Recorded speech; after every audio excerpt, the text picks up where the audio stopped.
I was scrolling through Instagram when I saw it, my husband's hand, with his wedding ring still on, resting on her bare stomach. The influencer with 2 million followers was announcing her pregnancy, his baby, and in 72 hours, I was going to destroy them both in front of 200 people who thought he was perfect. Before I tell you how I exposed this nightmare, hit that subscribe button right now, because what I'm about to share will shock you, anger you, and maybe even inspire you. This isn't just about catching a cheater. This is about a calculated takedown. Don't go anywhere, because every second of this story matters. Let me take you back to the beginning. My name doesn't matter for this story, but what does matter is that I had built what everyone thought was a perfect life. I was a marketing executive at one of the top firms in the city, pulling in a six-figure salary and respected in my field. My husband, Troy, was a successful real estate developer with his own company. We had been married for 8 years,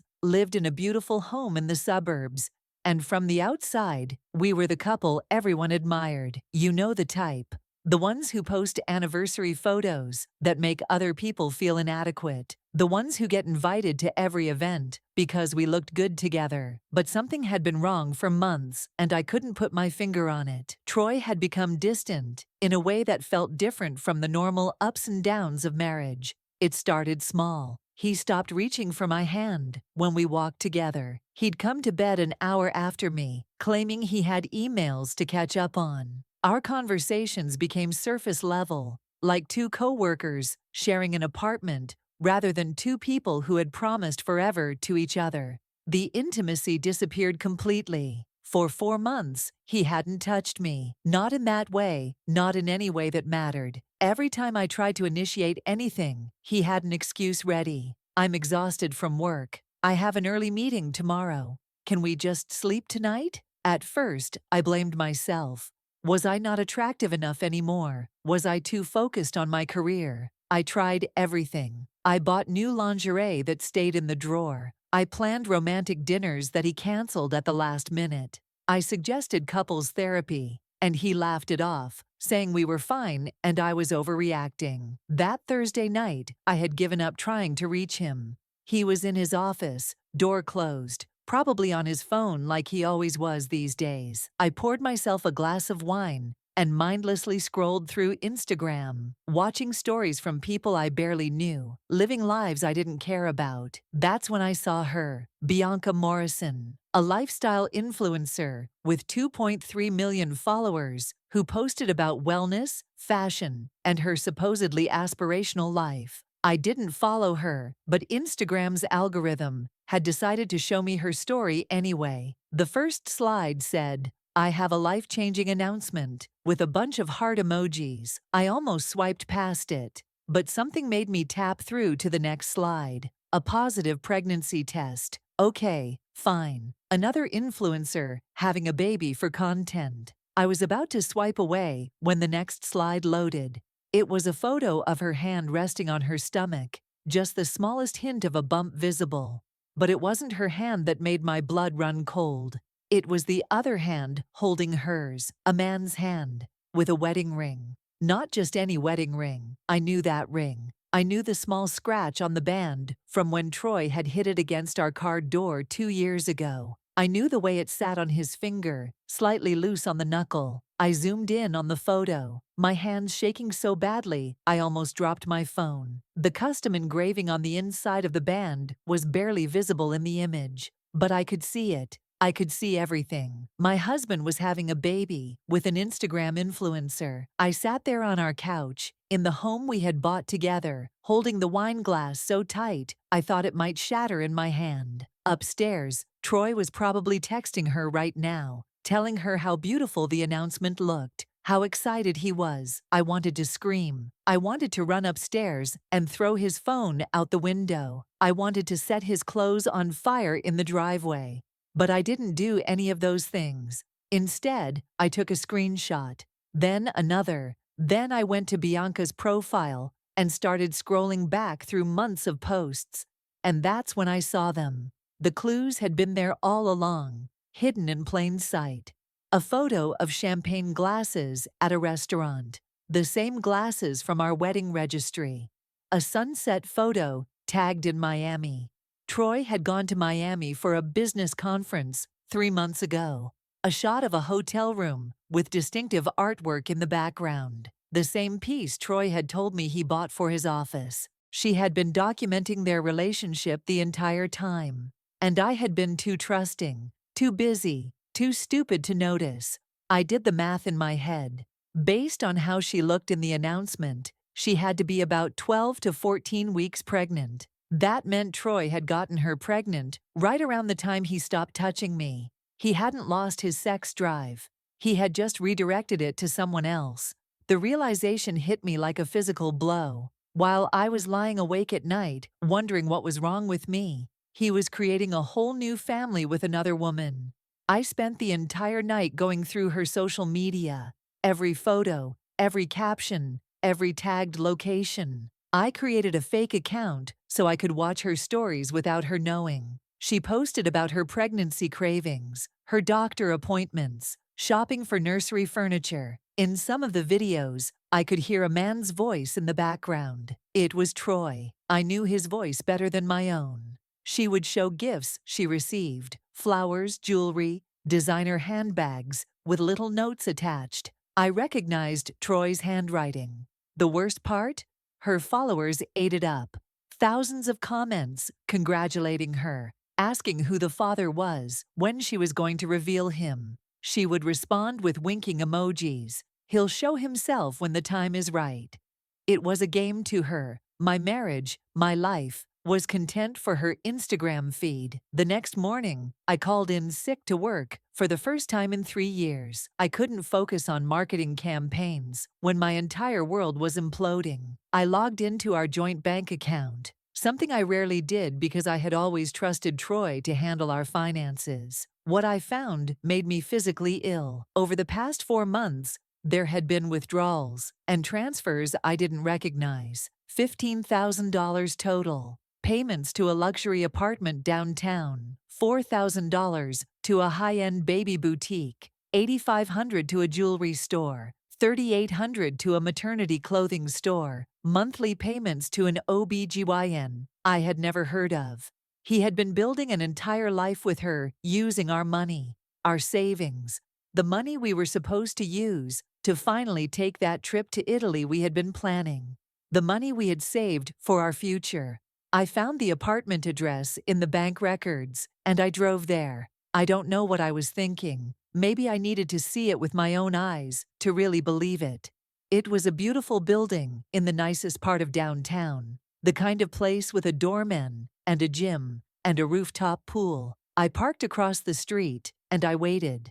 For 3 hours, I sat in my car, feeling like a crazy person, but unable to leave. And then his car pulled into the garage. I watched Troy get out, carrying shopping bags from a baby store. He looked happy, relaxed. He took the elevator to the 12th floor. I snuck in behind another resident and found apartment 12C. The nameplate said, B. Morrison. I stood outside that door, and I could hear them through it, laughing. Troy's voice saying, I can't wait to meet our daughter. Our daughter, not his daughter with his mistress. Our daughter, like they were already a family, like I didn't exist. I recorded the audio on my phone, then I left before I did something I would regret. That night, Troy came home, like nothing was wrong. He showered before bed, and while he was in the bathroom, I did something I had never done before. I went through his phone. I knew his passcode because he had never changed it from our anniversary. I opened his messages with a contact saved as B with a heart emoji. Months of conversations. Him complaining about me. Her asking when he was going to leave me. Him saying he would right after his company gala, right after he secured one more big contract.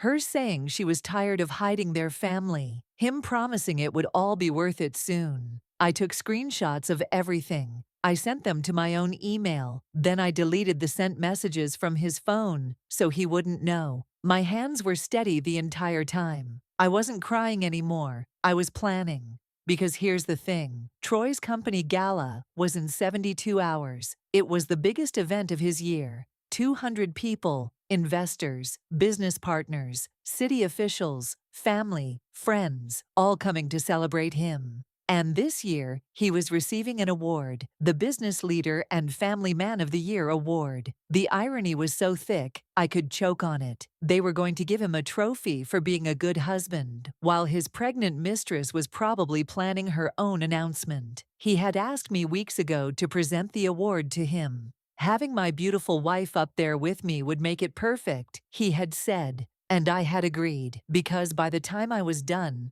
perfect was the last thing anyone would call him. I reached out to Michelle, the event planner handling the gala. We met for coffee, under the guise of discussing last-minute details. Michelle was a single mother who had been cheated on by her ex-husband. And when I showed her everything, the Instagram posts, the bank statements, the text messages, she didn't hesitate. "What do you need?" she asked. I told her I needed access to the AV system, full control. She handed me the remote and said, "Lock the doors when you start. No one leaves until you're done." We spent 2 days preparing. I created a presentation that laid out everything in chronological order, every piece of evidence, organized and devastating. I tested it 3 times to make sure it would work flawlessly. I bought a red dress that made me look powerful. Troy was going to see exactly what he was losing, and everyone else was going to see exactly what he had done. The day before the gala, I checked Bianca's Instagram one more time. She had posted, "Big day tomorrow, finally ready to share my joy with the world." She was planning something. Maybe her own announcement, maybe she was even planning to show up. I hoped she would. It would make everything even better. That night, Troy and I had dinner together. He was unusually attentive, probably feeling guilty. He held my hand across the table and said, "Thank you for standing by me all these years. Tomorrow is the beginning of a new chapter." He had no idea how right he was. I squeezed his hand and smiled. "Yes," I said.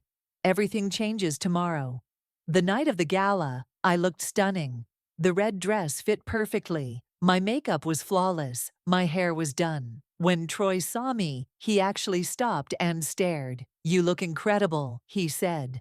For a moment, I saw the man I had married 8 years ago. Then his phone buzzed with a text from her, and the moment was gone. We arrived at the venue together, his hand on my lower back, as photographers took our picture. People kept saying we were couple goals, that we were so perfect together. Troy's parents were there. His mother, Diane, gave me a cold air kiss, barely making contact. She had never liked me, never thought I was good enough for her son. His father, Gerald, was kind as always, complimenting my dress and telling me I looked beautiful. Troy's sister, Leslie, avoided eye contact with me all night. I noticed her whispering to Diane, both of them glancing my way. Later, I would find out they had both known about Bianca. They had helped him hide it. The ballroom was elegant. Crystal chandeliers, white tablecloths, champagne flowing. 200 of the most important people in Troy's professional and personal life, all gathered to honor him. I went to the bar to get a drink, and that's when I saw her. Bianca, she was actually here, wearing a designer dress that probably cost more than most people's monthly rent. Her baby bump visible and perfectly styled. She was with a group of other influencers, all of them filming content, touching her stomach, congratulating her. She kept glancing toward the entrance, waiting for Troy. She had no idea who I was. I was just another face in the crowd to her. I texted Michelle, "She's here, even better." Dinner was served, speeches were made. Then it was time for the awards ceremony. The MC started listing Troy's accomplishments. They showed a video montage of his career, his philanthropy, his perfect life. There were photos of us at charity events, at galas, just like this one. The audience was moved. Some people were wiping their eyes. Troy was called to the stage. The entire room stood and applauded. He walked up there like a king, waving to people, shaking hands. He gave a speech about hard work and integrity and family values. He thanked his team, his investors, his parents. Then he said, most importantly, "Thank you to my incredible wife. She's been my rock, my foundation. I couldn't have done any of this without her love and support. He pointed at me. The audience made that collective "ah" sound that people make when they think something is sweet. "Come up here, baby," he said. "Help me accept this award." I stood up. Every eye in the room was on me as I walked to that stage in my red dress. This was it. The moment I had been planning for 3 days. The moment that would change everything. I took the microphone from Troy. He was smiling at me, completely unsuspecting. "Thank you all for being here tonight," I said. My voice was steady, clear. "To celebrate my husband's achievements." Troy was beaming.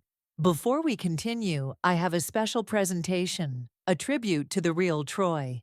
His smile faltered, just slightly. "What?" he whispered. I didn't answer him. I just clicked the remote in my hand. The screen behind us, the massive screen that had just shown his career highlights, lit up with a new image.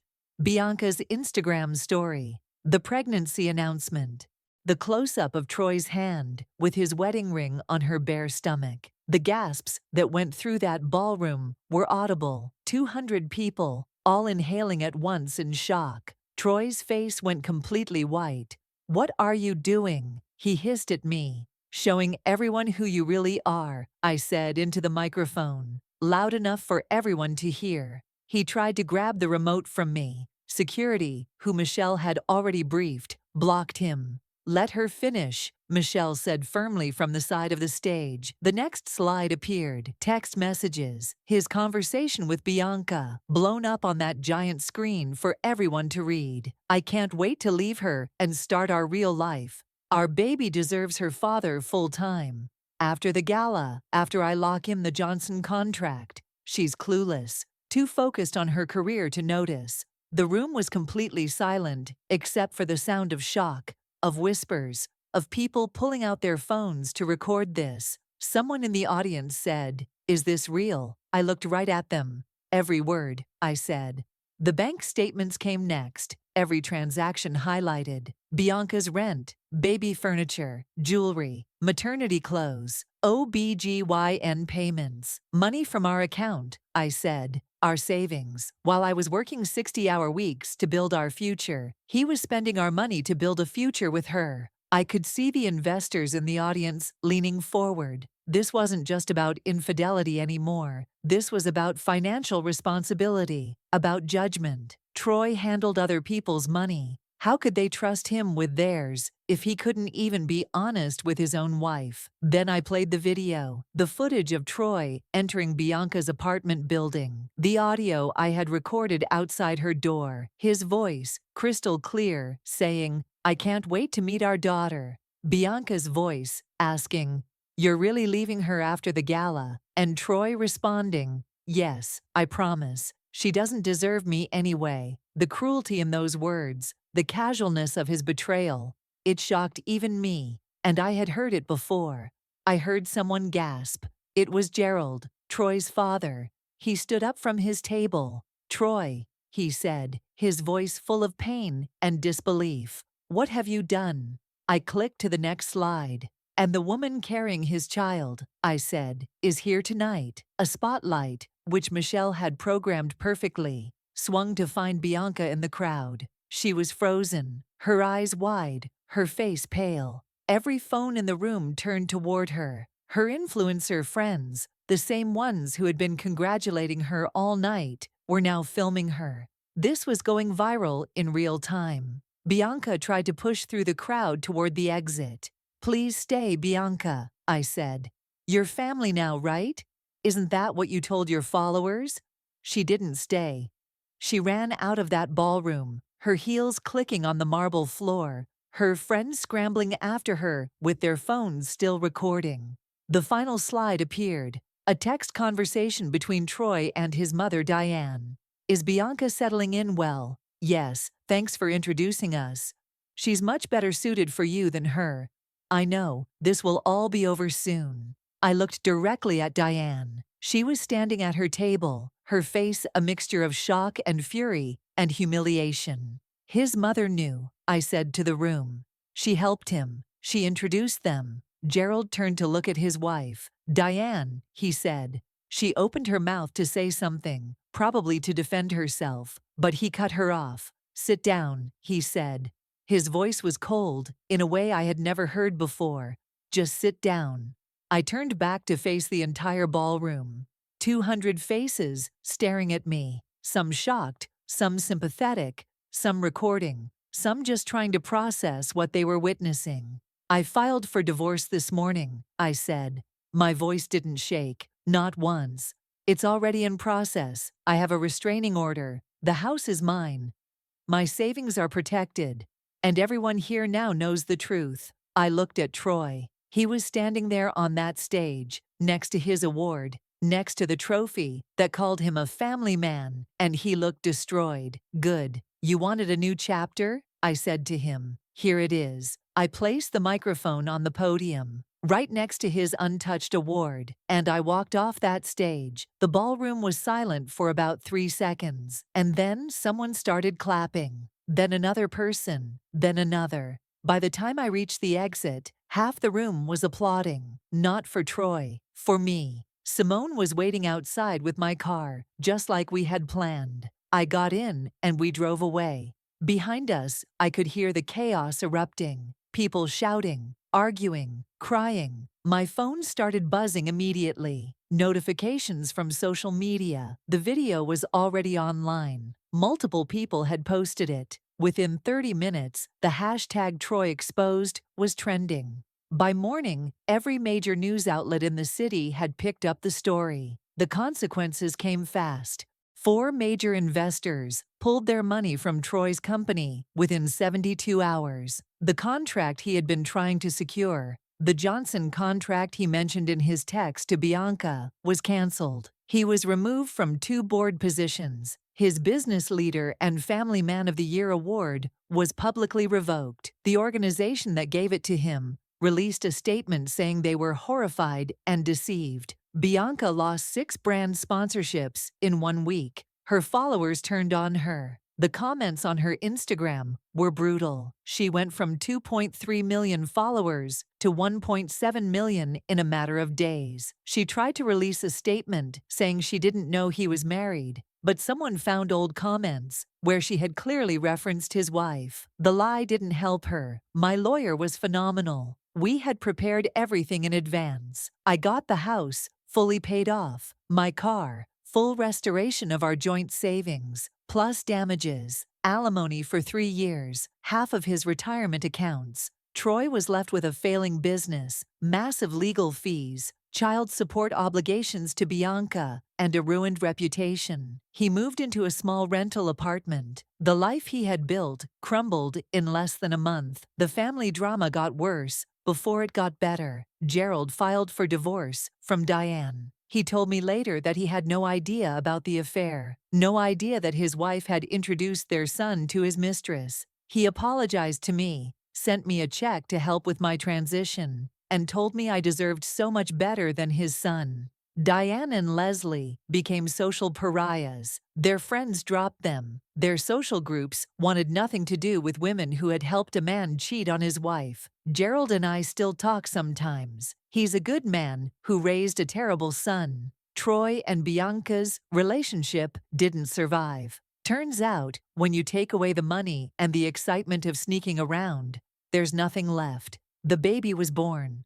Troy pays the minimum child support required by law. Bianca tried to rebuild her influencer career, but the damage was too severe. She posts occasionally now, but the engagement is a fraction of what it used to be. Her dream life, the one she had been documenting and selling to millions of followers, is gone. She works a regular job now, so does Troy, actually. His company survived, barely, but he's no longer running it. The board forced him out. He works in sales now, making a fraction of what he used to make. 6 months after the gala, I got promoted to VP at my company. I bought a beautiful condo with a view of the city skyline. I started therapy and actually dealt with the trauma of betrayal instead of just pushing it down. I reconnected with friends I had lost touch with during my marriage. I picked up painting again, something I used to love but had given up. I traveled to Italy by myself, the trip Troy and I were supposed to take together, and it was better alone. I started dating again, casually. Learning to trust is hard, but I'm trying. I'm happy, actually, genuinely happy in a way I don't think I was, even before I found out about the affair. People ask me sometimes if I regret it, if I think I went too far with the public exposure. Here's my answer. I could have confronted Troy privately. I could have accepted a quiet divorce. I could have let him keep his reputation and just walked away. But he didn't give me a private betrayal. He gave me a public one. He wore his wedding ring in photos with his pregnant mistress. He let her announce their baby on social media while still married to me.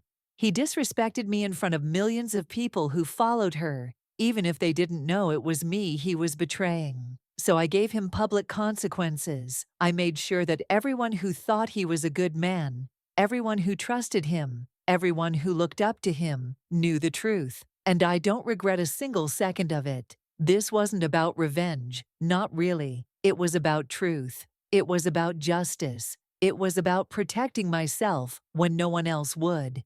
It was about knowing my worth and refusing to let someone diminish it, in private or in public. Troy made his choices. He chose to have an affair. He chose to get another woman pregnant. He chose to lie to me every single day. He chose to steal from our savings. He chose to let his family help him betray me. I just made sure those choices had consequences. And I walked away with my dignity, my self-respect, and my future intact. If this story moved you, please hit that like button and share it with someone who needs to hear this. Drop a comment and tell me, do you think I went too far, or was this exactly what he deserved? I genuinely want to know your thoughts. And if you're going through something similar, remember this: you're not crazy, you're not overreacting, and you deserve the truth. Subscribe for more real stories about strength, survival, and standing up for yourself. I'll see you in the next one. Stay strong and never let anyone make you feel small.